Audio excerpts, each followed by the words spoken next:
pris le temps de juste marcher dans un jeu vidéo? Ou même l'avez-vous déjà fait? Dans nos sociétés capitalistes, où les logiques de rentabilité de notre temps et de productivité sont omniprésentes, même dans nos loisirs, avez-vous déjà pris votre temps? Bon, en vrai sans aucun doute, mais la question est pas si anodine qu'elle n'en a l'air, croyez-moi. À la base, je voulais vous faire une vidéo sur la marche dans le jeu vidéo. Au-delà de vous parler des Walking Simulator, cette catégorie de jeux où le narratif prime sur le reste et où le gameplay est en grande partie composé de cette action aussi anodine que lente qu'est la marche, je serais revenu sur le fait de prendre cette décision dans vos expériences de jeu, même lorsque la simple action de se déplacer est par défaut la course. Car de plus en plus, le jeu vidéo nous lâche dans de vastes univers virtuels, toujours plus grands, toujours plus détaillés, mais pourtant que l'on traverse sans même regarder, en suivant un marqueur de quête, les yeux rivés sur la carte, sans perdre une seconde pour aller à l'objectif. Alors qu'il est parfois si agréable de juste souffler un peu, prendre son temps, s'émerveiller dans ces univers créés de toutes pièces, avec minutie, remarquer chaque détail, comme si on découvrait la magie du virtuel pour la première fois. Mais en soi, cette vidéo aurait été une ode à la marche, au lâcher prise, pour vous rappeler que si vous décidez parfois de vous laisser porter par le courant de vos jeux, cela pourrait vous faire prendre une bouffée d'air frais. C'est d'ailleurs comme ça que j'avais commencé à faire de l'ASMR il y a quelques années de cela.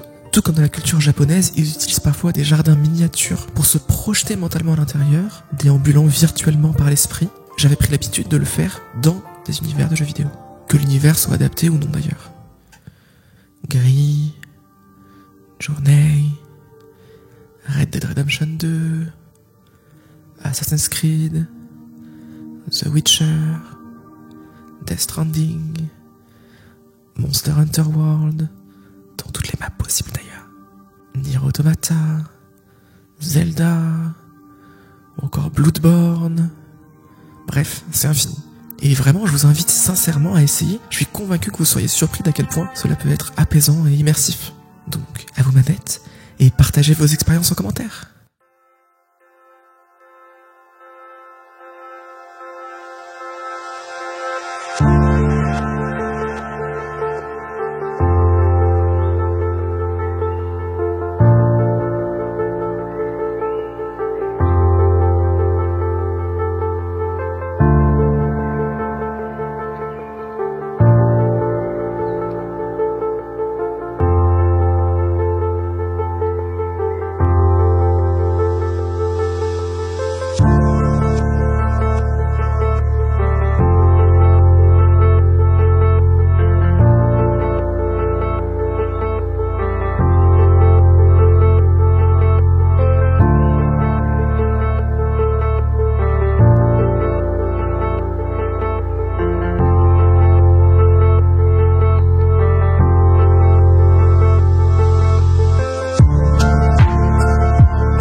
Et c'est là que ma réflexion a commencé, lorsque j'en parlais à des gens qui ne jouent pas spécialement, mais qui pourraient apprécier ce genre d'expérience. Je suis aussi tombé sur une vidéo anglophone de Rasbuten appelée What Games Are Look Like for Someone Who Doesn't Play Games, que l'on pourrait traduire dans la langue de Marie-Antoinette comme Comment sont les jeux pour quelqu'un qui ne joue pas. C'est un exercice assez compliqué que celui de conseiller des jeux vidéo à une personne qui ne joue jamais, tant notre expérience avec le médium a forgé nos habitudes. Tout semble instinctif, tant j'ai pu jouer dans ma vie des centaines de milliers d'heures à des centaines de jeux. Et tout comme n'importe qui, lors de ses premiers pas dans un domaine, les néophytes peuvent se sentir surchargés d'informations ou de choses à faire. Mais avant de savoir nager, faire du vélo ou conduire une voiture, nous sommes tous passés par la case, étape par étape, besoin de petites roues de secours et de quelqu'un à côté pour nous rassurer et nous guider. Faites-en l'expérience. Aussi loin que vos souvenirs de gamer vous portent. Quand avez-vous joué pour la première fois ? Comment se passaient vos sessions de jeu ? Aviez-vous un grand frère, une grande sœur, un parent, un ami qui vous a guidé ? Combien de temps en solo vous a-t-il fallu pour assimiler tous les réflexes de joueur que vous avez aujourd'hui ? Et n'avez-vous jamais regardé de contenu vidéo sur un jeu, vous apprenant implicitement des mécaniques de jeu ? On le fait depuis si longtemps que notre art est sans cesse perfectionné sans que l'on y pense réellement. Donnez la manette à n'importe qui ne joue pas, et vous verrez aussi qu'il faudra un sacré temps d'adaptation pour arriver au quart de ce qui vous semble, vous, venir naturellement. Mais ne vous moquez pas, car vous aussi, si on vous l'achète dans une pratique que vous ne maîtrisiez pas, vous auriez l'air aussi perdu. Et c'est en voulant conseiller à des proches des jeux vidéo, pour leur partager tout l'amour que je peux avoir pour le médium, que je me suis rendu compte de ce gap énorme. Mes jeux préférés sont parfois loin d'être à la portée du premier venu. Et tout comme je vous ai conseillé de lâcher prise et de vous détendre, en marchant notamment pour les joueurs aguerris, je vais faire de même pour ceux qui ne jouent pas. Comment vous vous y prendriez pour faire jouer quelqu'un pour la première fois ? Ou comment vous sentiriez-vous si vous commenciez le jeu vidéo sérieusement, sans aucun background ? Pour ça, prenons 2 exemples. Ma jumelle tout d'abord. Sans revenir en détail sur tout, disons sobrement quelques expériences étant plus jeune, mais sans que cela ne joue un rôle dans sa socialisation. Pas de MMO, de serveur Minecraft avec des amis, ou de discussion entre amis justement sur les dernières sorties de jeux. Je me souviens lui avoir appris à jouer à Hearthstone, un petit peu, il y a quelques années, motivé par le fait de passer plus de temps avec son copain de l'époque, qui lui jouait beaucoup. Plus récemment, pour lui changer les idées, je lui ai fait jouer au début de Grille et toute l'aventure de Journey. Elle entend bien comment je parle du jeu vidéo, de son impact positif, et a conscience de la difficulté d'entrer dans ce cercle, qui lui semble un peu fermé, et des gamers avec un arrobase à la place du A. Mais il faudrait trop que tu sois spécialiste de ça, pour pouvoir conseiller des jeux à des gens qui voudraient devenir des gamers, m'a-t-elle déjà dit sérieusement. Et cette vidéo est, en soi, la première étape. Et c'est à la fois si simple et si compliqué. En soi, aucun jeu n'est parfaitement insurmontable. Surtout qu'il existe de plus en plus de jeux ayant des modes histoire, nous rendant invincibles, ou encore esquivant ou attaquant pour nous. Ou même, il existe tellement de jeux cosy, ou des jeux de réflexion, accessibles à tous, et qui correspondent parfaitement à ce à quoi ma jumelle pourrait jouer. Après, il y a la limitation du PC aussi, mais ça c'est une autre question. Mais il n'existe pas une réponse en soi, une liste magique de jeux clés en main pour devenir un gamer accompli. Cela dépend surtout de la personne qui joue, de ce qu'elle recherche dans les jeux, de ce qui la motive à pratiquer. Ça peut être un sentiment nostalgique, un intérêt pour l'univers graphique ou narratif d'un titre, une recommandation d'un proche, du temps à tuer, ou encore quelques heures à tuer avec un groupe d'amis devant une console de jeu. C'est un alignement de conditions pas si différent de celui qui nous fait prendre une décision de regarder tel ou tel film, telle ou telle série. Malgré ici, évidemment, la barrière à l'entrée, comme je l'ai dit, d'un PC ou d'un Mac gamers, et je mets bien des guillemets, ou l'achat d'une console. C'est vrai que techniquement, si vous avez un téléphone, ça peut aussi faire le café. Même si, à mon humble avis, leur modèle économique fait que les meilleurs jeux que je conseillerais sur téléphone sont souvent des jeux existants sur d'autres plateformes. Cependant, la maniabilité et l'ergonomie de jeu sur un tout petit écran n'est pas vraiment ce que je conseillerais le plus. J'ai moi-même beaucoup joué sur iPad lors de certains cours de fac en amphi particulièrement longs. Mais ça peut être une porte d'entrée. Et encore une fois, chacun est différent et chaque parcours de joueur sera unique. Ce n'est pas à moi de vous dire quoi faire, à quoi jouer ou comment. Ce serait la pire façon de vous donner envie, au contraire. Je ne suis là que pour partager mon amour du jeu vidéo et vous donner des petits conseils. En vrai, si vous avez Netflix, il y a maintenant toujours quelques petits jeux mobiles qui sont offerts avec l'abonnement. Et si vous voulez que je vous fasse une petite vidéo des meilleures recommandations, ça peut s'arranger, même si il n'y a pas tant que ça. Pour prendre un second exemple, encore plus récent sur cette réflexion, ma mère. Alors, je connais pas bien son parcours de gameuse, hormis son amour pour les premiers jeux Myst et sa pratique régulière de Candy Crush. Non, je rigole, je plaisante, pas de jugement. En plus, je sais qu'elle regardera cette vidéo. Elle m'avait dit récemment que ça pourrait être pourquoi pas intéressant de faire des vidéos pour les joueurs débutants, comme elle, pour conseiller des jeux à faire, par exemple. Et c'est une belle illustration de ce que j'ai pu dire plus tôt sur l'opacité que peut avoir le jeu vidéo pour les non-initiés. On en revient à ce que j'ai expliqué plus tôt, l'entrée en matière Et le processus de consommation du jeu vidéo se forge sur la durée en fonction des expériences, des envies et de la socialisation de chacun. Avoir un enfant, un conjoint ou un collègue qui joue n'aura pas la même influence. Et j'aurais beau en parler autant que je veux, je ne pourrai jamais forcer les gens à jouer. Même à ceux qui me regarderont admiratifs pour ce que je raconte, mais qui ne prendront jamais une manette entre les mains. Bon, hormis l'exemple de ma famille que je bassine de jeux vidéo dès qu'ils entrouvent cette porte, j'ai aussi réalisé une série de 10 vidéos lorsque j'étais en service civique. Soit pour m'appeler Waste of Time, parce que jouer n'est pas une perte de temps, c'était à ma propre initiative, et ça avait pour but de s'adresser à des non-gamers, de leur montrer à quel point le jeu vidéo peut permettre de discuter de plein de thèmes variés. Et d'ailleurs, un gros big up à Marion, qui a fait ces vidéos avec moi, même si je pense qu'elle verra pas cette vidéo. Elle était complètement néophyte sur le sujet. Bref, pour vous donner quelques petits exemples, on a pris Abzu pour parler de pollution, de notre rapport à la nature, Florence pour parler de comment nos émotions influencent notre raison, de comment fuit-on le quotidien avec Firewatch, ou encore des inégalités hommes-femmes avec Behind Every Great One. Bref, libre à vous d'aller chercher ça sur YouTube, techniquement ça doit toujours être en ligne, sur la chaîne de l'Adozen. Et quand j'ai pitché l'idée et réalisé les vidéos, les gens de l'assaut ont tous, tout de suite accroché, et ils étaient vraiment très enthousiastes dans leur retour après visionnage. Mais quelque chose me dit que peu d'entre eux ont initié une démarche de jeu plus intensive qu'avant. Et c'est normal, on n'a pas tous les habitudes de jeu calées dans notre emploi du temps. On joue tous pour des raisons différentes, et que ce soit pour se changer les idées, se divertir, socialiser, réfléchir, apprendre des trucs, vivre des expériences inattendues, ou au contraire refaire une expérience que l'on connaît déjà par cœur, chacun fait ce qu'il veut. Le moteur est toujours personnel. Regardez les vidéos d'Alt 236 par exemple, et vous comprendrez vite que pour lui, le médium a presque moins d'importance que la fascination profonde qu'il ressent devant ses œuvres créatives.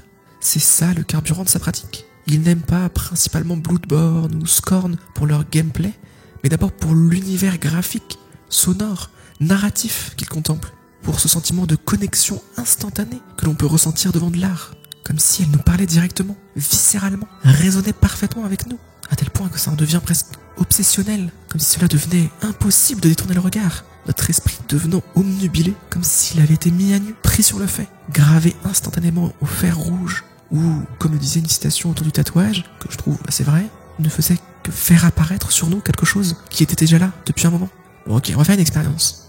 Fermez les yeux et pensez au jeu qui vous a le plus marqué dans votre vie. Ne trichez pas, ne forcez pas, juste les premiers qui vous viennent. C'est bon ? Maintenant, concentrez-vous sur un seul et laissez-vous emporter par vos émotions. Que ressentez-vous ? De la joie ? De la satisfaction ? Un sentiment de plénitude ? D'excitation ? Ok, vous pouvez rouvrir les yeux. Et maintenant, vous pouvez vous amuser à vous demander pourquoi c'est ce jeu qui vous a le plus marqué ? Celui qui vous est venu en premier ? Je ne serais pas vraiment étonné si vous me disiez qu'il a apporté ce dont vous aviez besoin, qu'il est arrivé au bon moment, qu'il a résonné en vous, ou que vous y avez découvert quelque chose sur vous. Et vous pouvez faire pareil pour les films, les musiques, ou même les personnes les plus marquantes de votre vie. Et en soi, ce que vous aimez peut en dire beaucoup sur vous.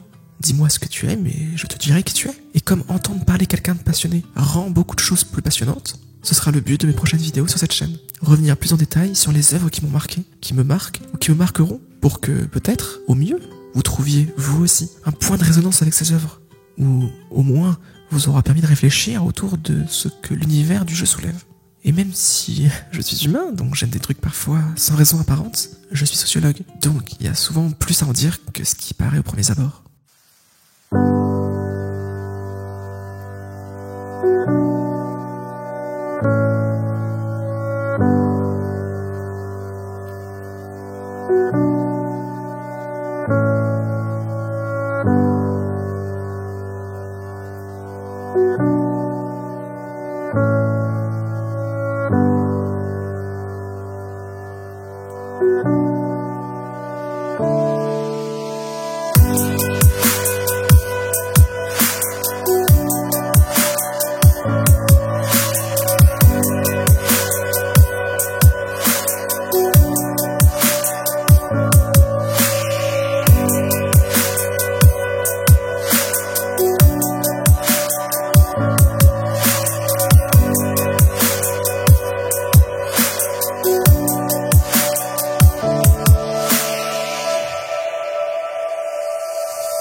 N'hésitez pas à partager en commentaire ces jeux qui vous ont fait ralentir, voire lâcher la manette, histoire qu'on puisse tous en profiter, en apprenant plus sur vous.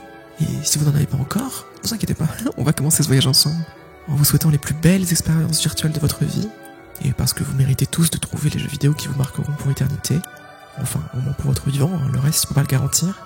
Jeux vidéo ludiquement vôtres. Chalut!